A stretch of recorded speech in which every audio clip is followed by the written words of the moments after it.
Olá, esta é a nossa quinta lição introdutória à ética ambiental, também conhecida como ecoética.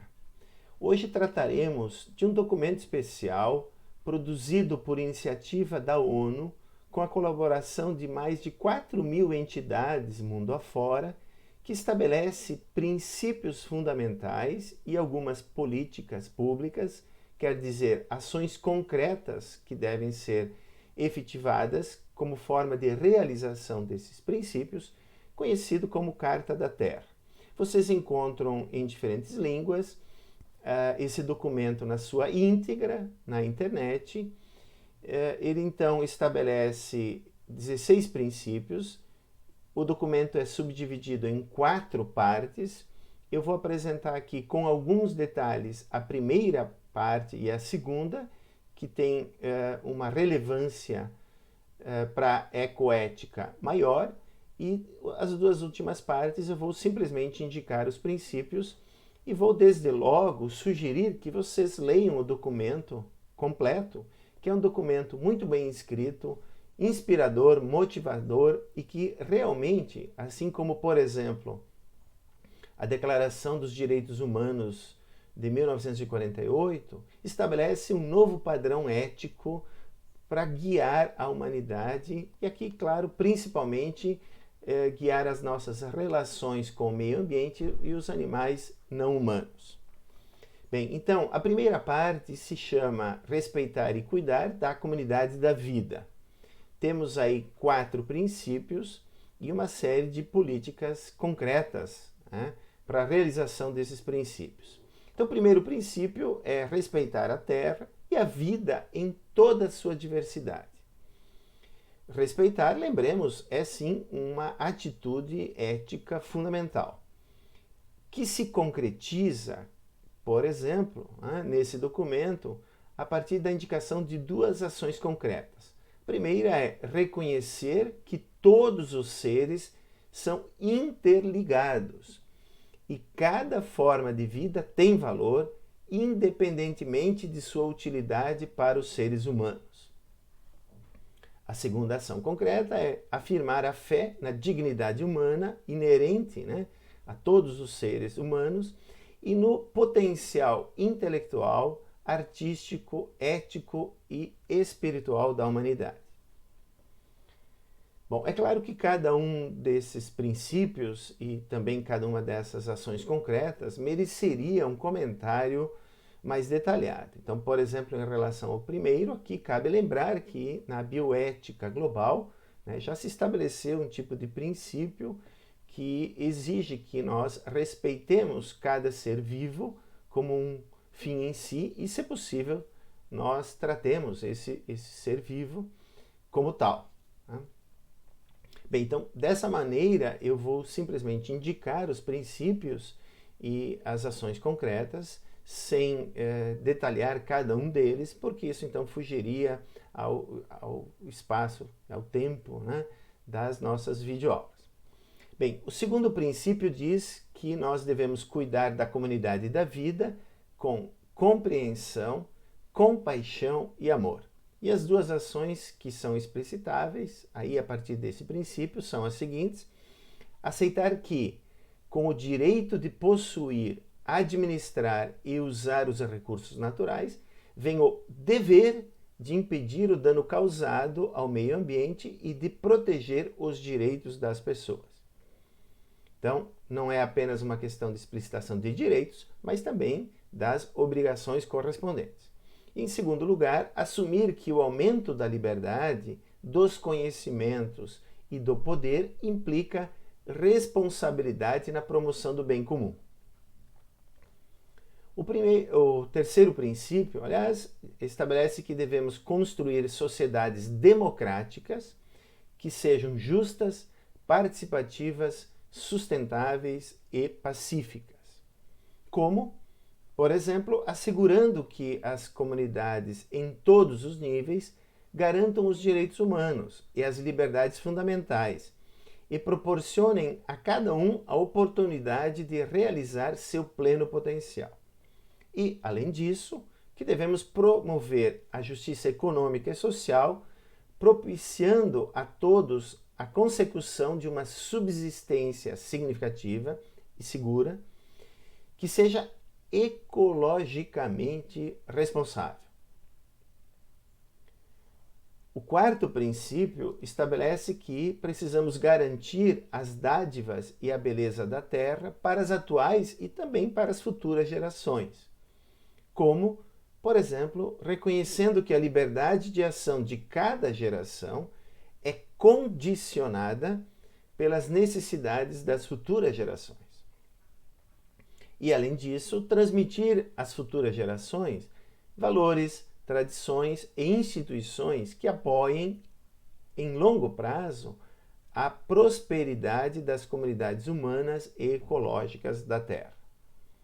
Bem, então, como nós podemos ver aí, cada parte tem princípios gerais e tem também sugestões de ações que são prescritas como forma de realização desses princípios.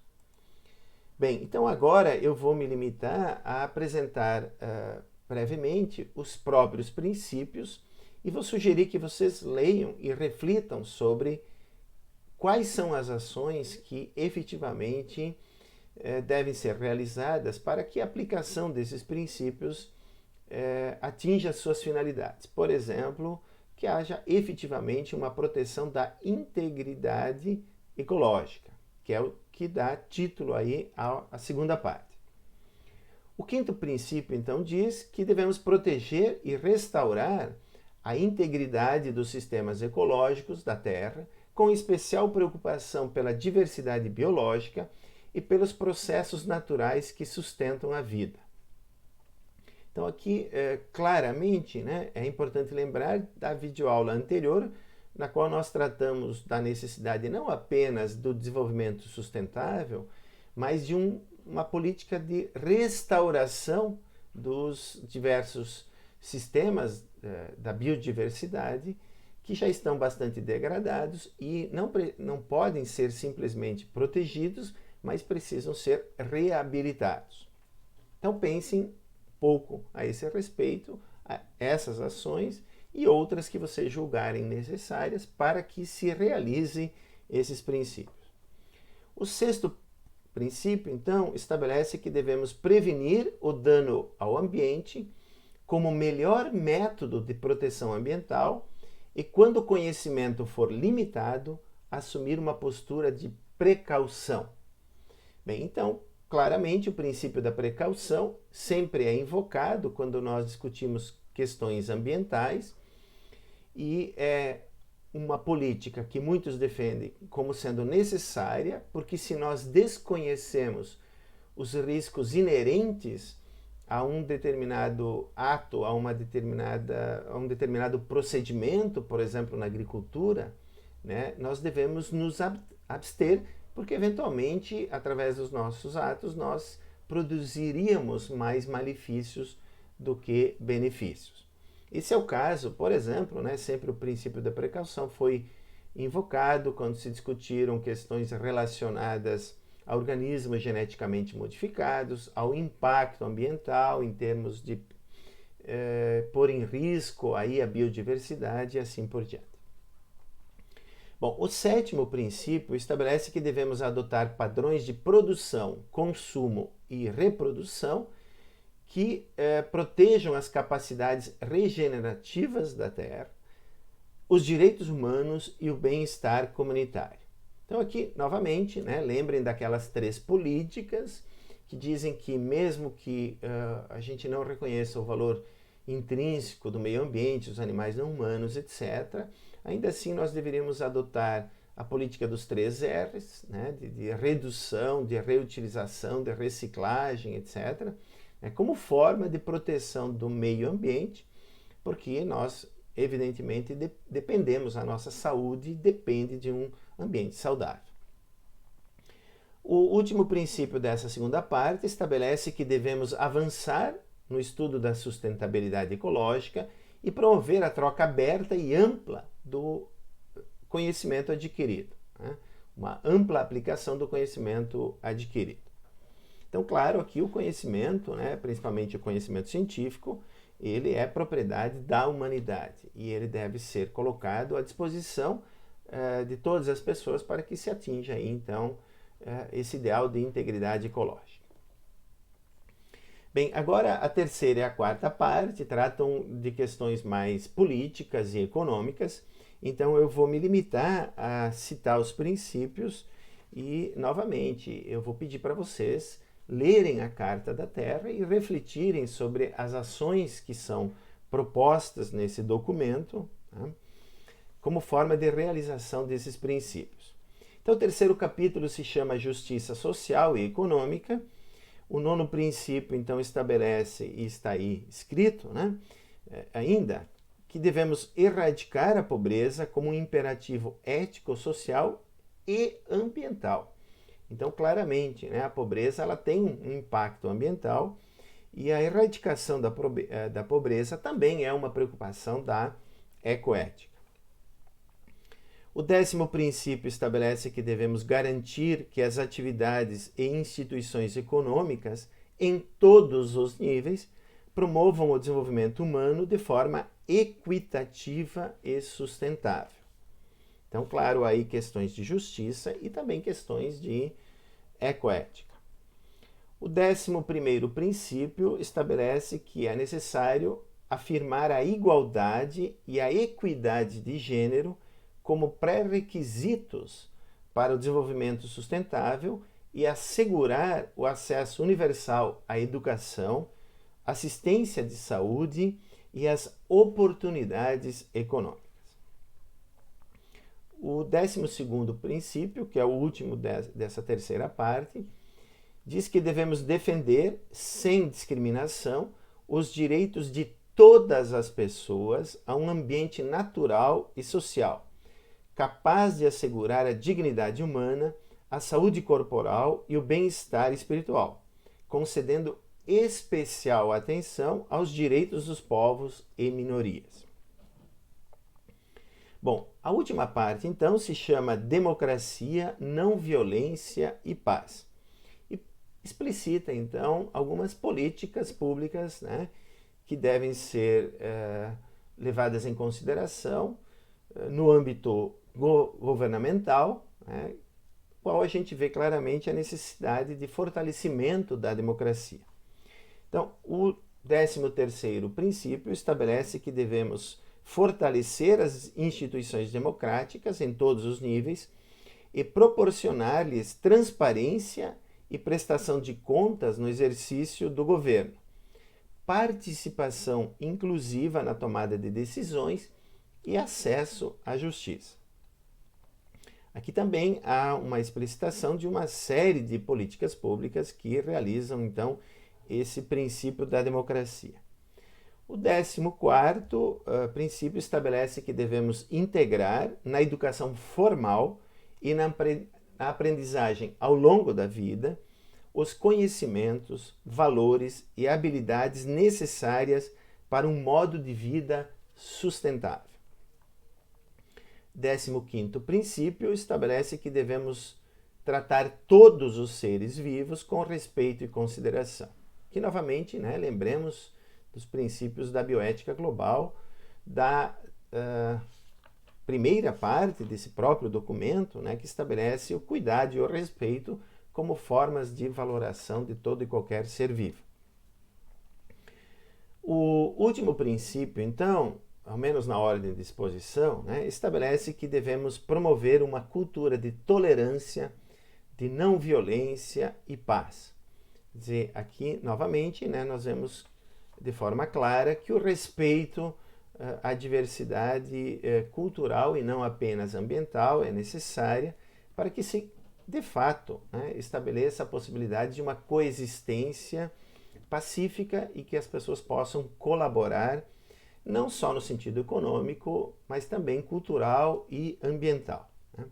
Então, aqui, novamente, há 4, 5 ações concretas que devem ser feitas para estabelecer essa cultura de não violência, por exemplo, a eliminação de armas nucleares, biológicas e etc.